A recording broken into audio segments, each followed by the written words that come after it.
Today we're going to talk about purchasing Dubai real estate and the implications of that. And we're talking about this is because we're getting a lot of requests from customers who want to purchase real estate and they need advice. So we're going to talk about this subject. Number one, we are a Sharia-compliant company, so we only help people buy product that's Sharia-compliant. So that means no interest. So we don't deal with mortgages or people who want to buy with mortgages. That's the ready market, secondary. And then for the off-plan, you may be thinking, how can off-plan be Sharia compliant? The reality of off-plan is 90%, 95%, 99% of all developers have penalties in their contracts, some as much as 6%. If you miss a payment or make a late payment, they can charge you between 2 to 6% per month on that late payment. And that late payment is interest. So we don't deal with those developers. We have a list of developers, preferred developers, who we've negotiated deals with, where there will be no penalties, no interest in the sales and purchase contract. If there's a delay on payment, they give you extra time. If there's a further delay, they give you extra time. And in the end, if you don't pay and you have a valid reason, they'll even refund you. If not, there's no interest. So we only deal in deals that there is no interest, are Sharia compliant. Okay, so what do we need to understand about the Dubai market? Dubai market has been going since early 2000s, and the most important number is the price per square foot.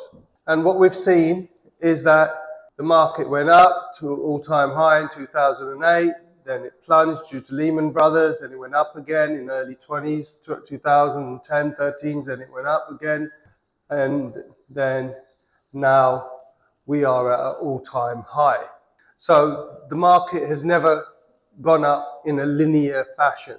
It goes up in bear markets and bull markets. So what we know is that currently we are at an all-time high. Average price today on a Dubai property per square foot is about 2,700. That's the highest it's ever been, dirhams per square foot. And smart money is usually leaving the market at all-time high and entering the market at lows. So if that's the case, why should somebody be buying today at all-time high when smart money is usually leaving at all-time high and entering at all-time low? So the last low was COVID, when the market dropped almost 50%.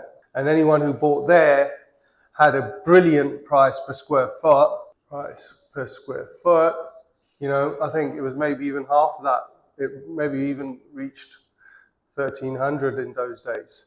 So whoever bought at 1,300 today could be generating between 10 to 15% rental yields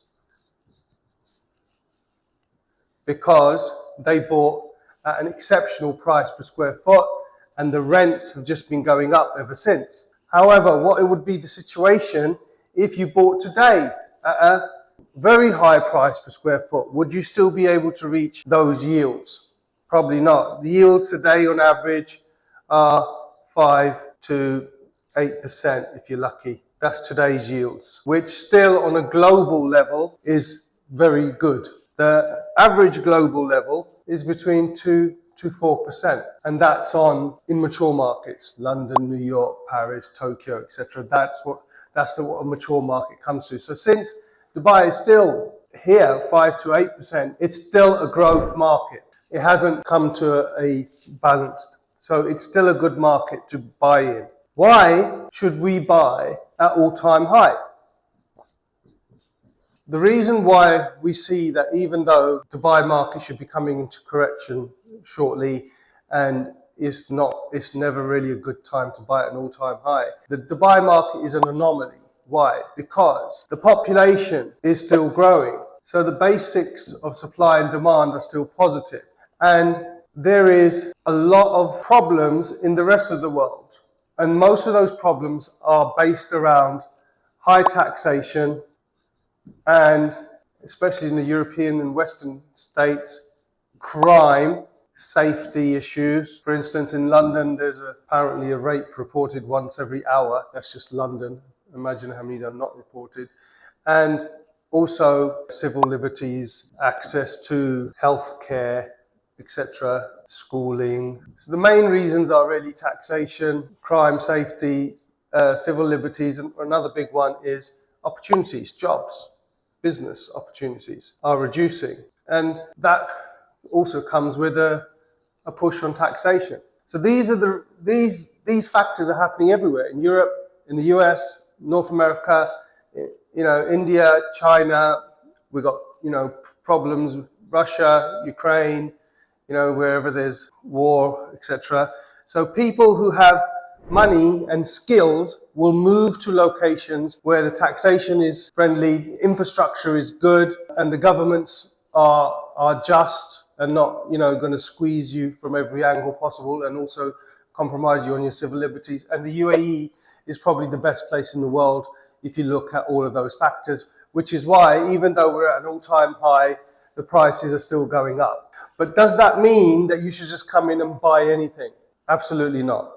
Because if you compare, for instance, an off-plan investment in JVC, let's take for an example, we see that there's prices from, 1,200 all the way up to 2,400 per square foot, AED per square foot. That's a big difference. That's almost, 1,000 dirhams difference in the same area, almost 40%. So the most important number that you have to take into consideration when you're buying, especially when you're looking into a particular area, is the price per square foot. Why is that important? Now, let's assume that you have bought a studio for 1,000 dirham per square foot and the studio size is 500 square foot. That means that product has cost you 500,000 dirhams. That's a decent size for a studio. But let's say now you've bought a studio for 1,500 dirham per square foot. The size is 300, right? That's 450k. Now, what most people do when they're buying a property, they're looking at the final price. So they're thinking, this one's going to cost me 500,000 and this one's going to cost me 450. Let me buy this one. It's cheaper. But no, it isn't, because you're paying extra 50% for this property. How you're not realizing it is because the size that they're selling you is 40% smaller. And this is what's happening in the market. The developers are selling you smaller and smaller units, and you think you're paying less because the ticket price is less, but actually you could be paying 50% more. And that price per square foot is greatly going to affect your rental yield, which could go from 8% all the way down to 3% to 5%. And that's a huge difference. So the most important number that you need to look at when you're making a purchase, first of all, look at the average of the area. You can get most data from a website called DXB Interact. You can go in there and find out what is the average price per square foot for the area that you're interested in. And then you need to make sure when you're looking at properties from whichever developer that the price per square foot is within the average. And so number one important number that you've got to look at is the price per square foot. The second most important number you've got to look at is your service charge, because this service charge is going to be taken from you every year, regardless of whether you live in it, rent it, don't rent it, and it can fluctuate from 10 dirhams per square foot all the way up to 30 dirham per square foot. That's your cost. So let's say now you've bought a 1,000 square foot unit. If it's 10 dirham per square foot, you have to pay 10k every year, regardless of whether you live in it or rent in it. If it's 30, you're paying 30,000 dirhams every year. Now let's assume, just for general numbers' sake, you're renting that unit for 100,000 a year. If your service charge was 10, you're getting net of 90k. If your service charge was 30 on 100k, you're getting net 70k. That means that's a difference of 20% extra income on your property. or 20% extra loss. So it's not just about the price per square foot, which is the most important number. The second most important number is the service charge. And as close to 10 as possible is brilliant. When you're going up towards 30, you've got to really be asking yourself, what will I do when the market changes and then maybe I'm going to have a difficulty in renting that property and I have to pay 30,000 every year out of my rent. It's going to make a 20% difference on my yield. You don't want that. So those are the fundamentals about buying properties. And now the other thing we need to look at, when in a particular area, off-plan prices, which are traditionally always lower than secondary, ready market, start to become higher than secondary, you need to question, why are you going to buy that property? If the off-plan price is higher than the secondary market price, why are you going to buy that property? Doesn't make sense. At that point, you should be buying secondary market if it's cheaper, because that's where the benefit is. But if the off-plan should always be lower than the secondary market. Now, what we have to understand about Dubai market is that Dubai is still 30% undeveloped. So they're going to keep on building, keep on developing as long as the population keeps on growing, and maybe into the next 30, 50 years. So just to give you an example, you could buy in 2007 a prime downtown unit off plan for 2,500 dirham per square foot. That was the price then. Yeah. So if you bought a unit for 1,000 square foot, let's say a one bedroom, you'd be paying 2.5 million for it. This was in 2007. And that property would have been delivered possibly in 2009, right? That same property today is currently selling at 2.7 million. And that's after how many years? Almost 18 years later. So the question is, 18 years of investing in a prime property, in a prime location, this is downtown numbers I'm giving you, where's the capital growth? That has barely adjusted for inflation. Granted that this unit would have earned between 5 to 9% yields over those 18 years, right? So let's say an average of 8 times 18. It's given you a great yield, but where's the capital growth? And why does this happen? Why do you have to be careful about what you buy and how long you hold it for? The reason this happens is because, unlike Europe, where properties are built with brick and are usually not high rise, they last for hundreds of years and can be easily refurbed, but because the weather is not as harsh. But here, the weather is very harsh and the properties are built in a different way. It's not brick, steel, aluminium, breeze block, etc. And what happens is, because of the heat and the aggressiveness of the weather, properties deteriorate. Usually like 10 to 15 years, that property is deteriorated. Now what's happening is, because it's deteriorated, fewer people want to buy it. They'll rather buy new stock, because new stock is being launched all the time. So because this property is deteriorated, and let's say there's 200 apartments in that building, right? 200 people have to agree to redo that building. How hard is it going to be for 200 different property owners in one building to agree to spend a whole bunch of money to rejuvenate that building? Quite difficult. So people, instead of buying that old property, will buy the new stock. That means there is an approximate time that a unit will appreciate before it starts to stagnate, right?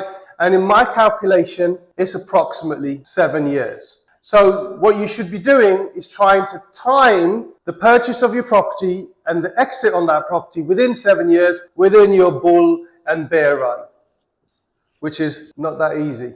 But if whatever it is, you should be trying to get in and out of your investment within 7 years. Now here, what I'm talking about specifically is apartments. Why? Because you don't own the land, it's shared. You don't own the building, it's shared. However, when it comes to land purchases, so we're talking about townhouses, villas, situation is different because now you own the land and you're a single user, so you can unilaterally decide to refurb the property, revive the property. And for land purchases, prices are generally only going up because there's a shortage, and after COVID, there was a huge need by people to want to buy land so they have a garden in case it happened again, so they could get out of their property and get some fresh air. And there's still a shortage on properties that come with land. So for land, the situation is different. You need to be looking at the community. You need to be looking at the amenities in that community. You need to be looking at the location of that community.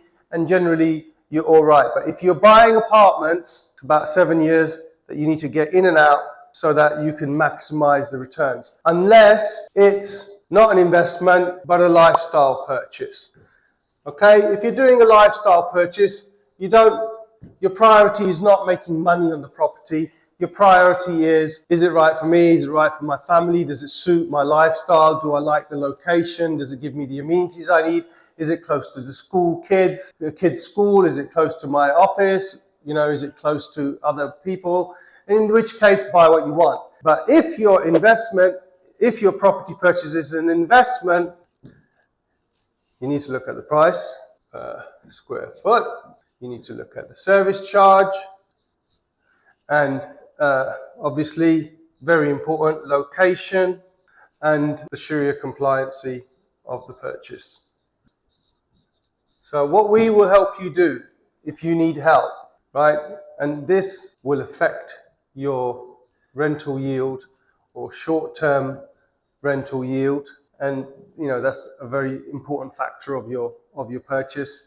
And obviously location is essential. If it comes with good transport links like the metro, great advantage. And if it's close to amenities that people want or in a high tourist location, that's going to help affect your yields and also your capital growth. But even capital growth, like I told you, 7 years, get in and out to maximize before the property starts to deteriorate. And your Sharia compliance is, that's what we're all about, making money halal without having any interest involved. If you have any questions on purchasing property, discussing a budget that you may have, how to capitalize, or finding developers that don't have interest in their contracts, or making sure that you're buying the right property with the right price per square foot, with the right service charge, in the right location to maximize your returns, then you can get in touch with us and we'll be happy to help.